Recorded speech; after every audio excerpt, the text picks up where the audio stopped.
Watch. Hillary desperate to wipe this video from the internet. See it before it's deleted. Donald Trump didn't call Hillary Clinton crooked and a liar for no reason. Far from it. Former presidential candidate and perennial loser Hillary Clinton is desperate to remove this video from the internet because she doesn't want the world to see her corruption or realize that she is willing to say anything to gain support. Hillary Clinton lying for 13 minutes straight.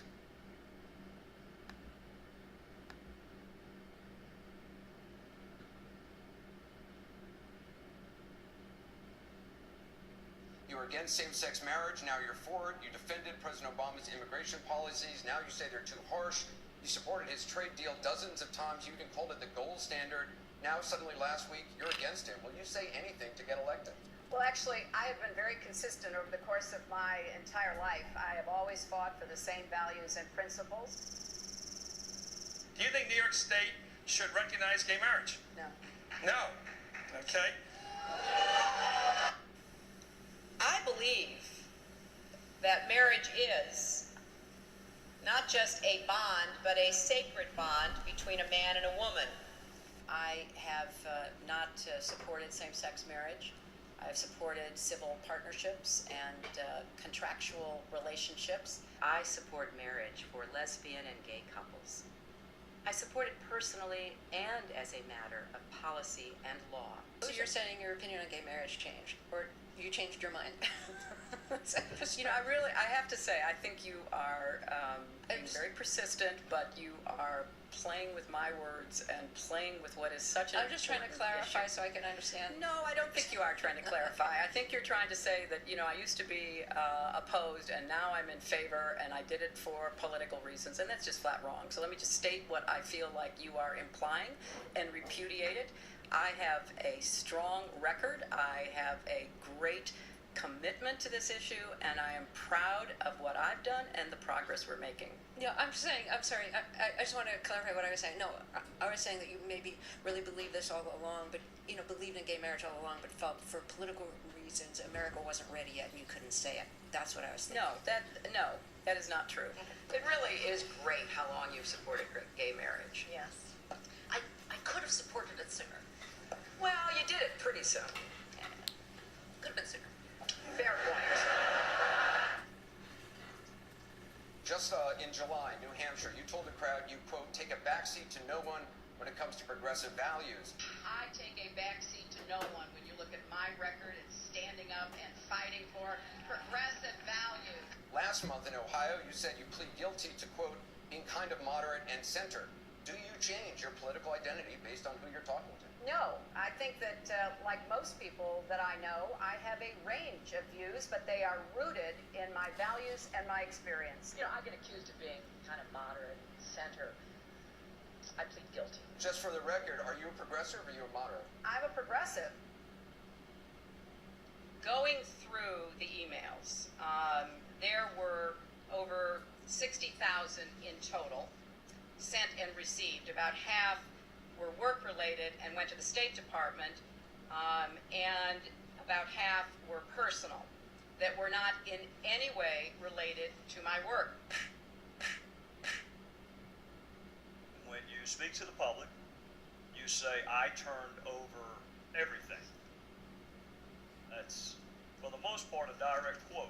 When you talk to the public, you say, I turned over everything. 90 to 95% of my work-related emails were in the state system. If they wanted to see them, they would certainly have been able to do so. You know what? That is maybe the 10th time you have cited that figure today. It is. And I have not heard anyone other than you ever cite that figure. Who told you that 90 to 95% of your emails were in the State Department system? Who told you that? We learned that from the State Department in their analysis of the emails that were already on the system. The Inspector General report found that less than 1% of State Department emails, record emails, were captured. So they give a number of less than 1%, and you give a number of 90%. I have absolute confidence that everything that could be in any way connected to work is now in the possession of the State Department. This pile represents the emails that you sent or received about Libya in 2011, from February through December of 2011. This pile represents the emails you sent or received from early 2012 until the day of the attack. There are 795 emails in this pile. We've counted them. There are 67 emails in this pile in 2012. And I'm troubled by what I see here. I can only conclude by your own records that there was a lack of interest in Libya in 2012. The server contains personal communications from my husband and me. Only time I got on the internet, I did 2 emails, and I ordered Christmas presents from a reservation. Otherwise, I found people said embarrassing things on emails. I didn't want to be one of them.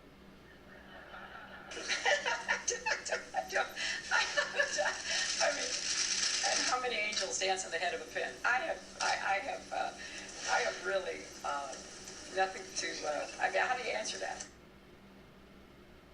I represented Wall Street as a senator from New York, and I went to Wall Street in December of 2007, before the big crash that we had, and I basically said, cut it out. Quit foreclosing on homes.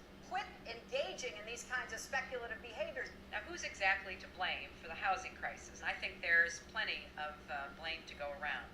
Home buyers who paid extra fees to avoid documenting their income should have known they were getting in over their heads. Of course, we have to deal with the problem that the banks are still too big to fail. We can never let the American taxpayer and middle-class families ever have to bail out the kind of speculative behavior that we saw.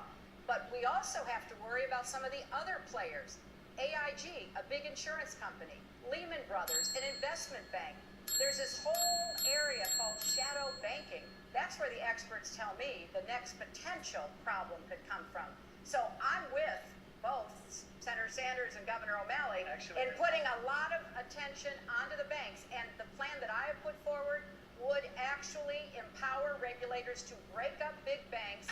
I represented New York, and I represented New York on 9/11. When we were attacked, where were we attacked? We were attacked in downtown Manhattan, where Wall Street is. I did spend a whole lot of time and effort helping them rebuild. That was good for New York, it was good for the economy, and it was a way to rebuke the terrorists who had attacked our country. 9/11 was bad. I agree with that. Time and time again, you hear one thing in speeches, and then you see a campaign that has the worst kind of tactics, reminiscent of the same sort of Republican attacks on Democrats.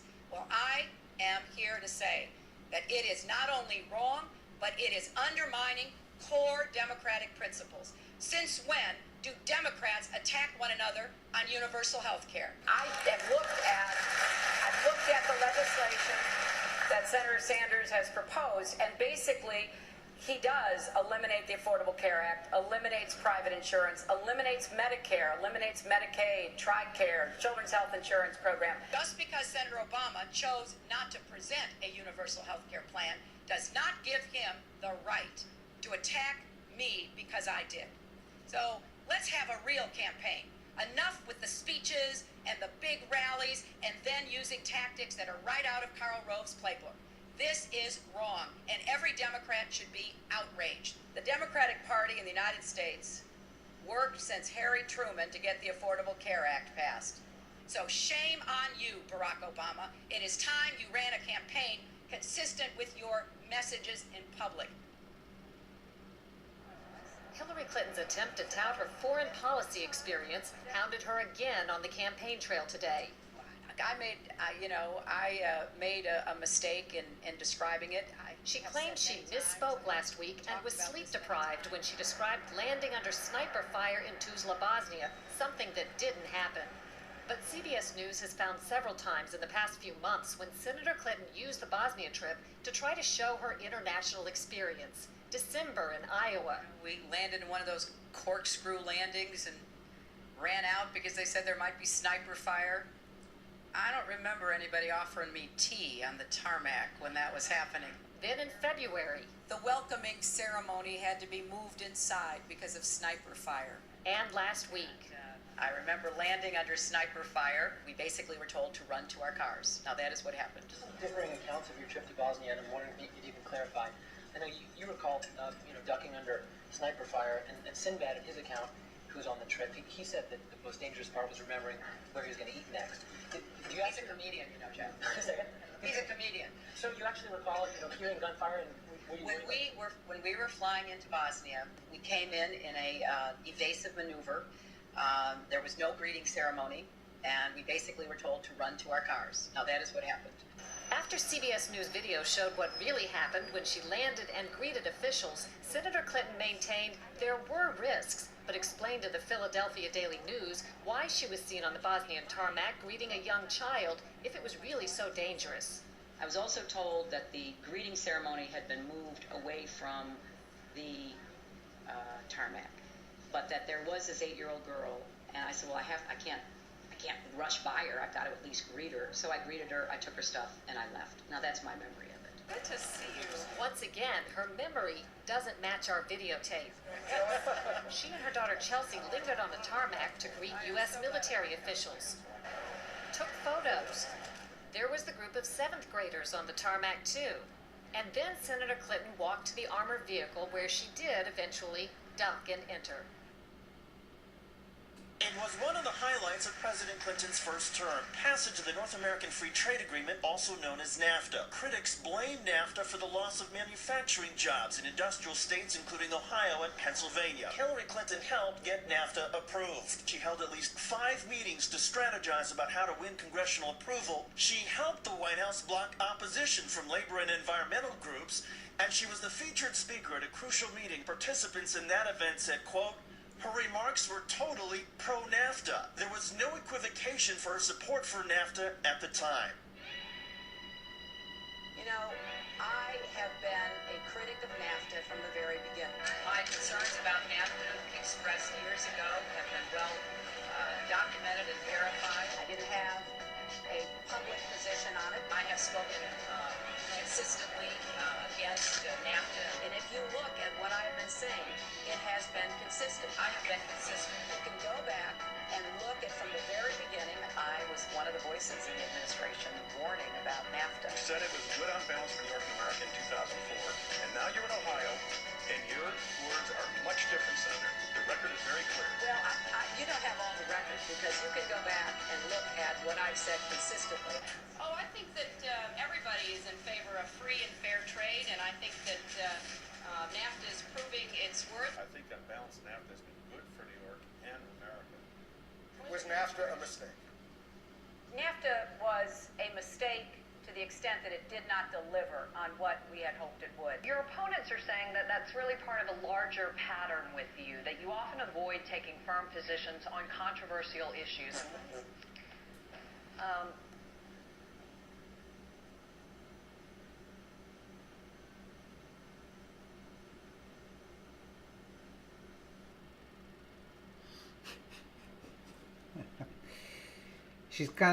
This compilation has been viewed almost 15 million times, and it had a major role in her election loss. Despite the claims from the liberals, Hillary Clinton does not care about the American people. Her entire political career has been an attempt to gain political influence so she can sell us to the highest bidder. Hillary Clinton is the queen of the worst kind of politicians, career politicians. She wouldn't keep a single promise she made to voters unless someone was willing to pay her millions for it. For her and her kind, voters are a product to sell to the lobbyists and foreign interests. During the election, the liberal media lied and attempted to convince the American people that Donald Trump was a racist, sexist, and corrupt, while Hillary was a paragon of virtue. Yet, if you compare their records, a very different picture emerges.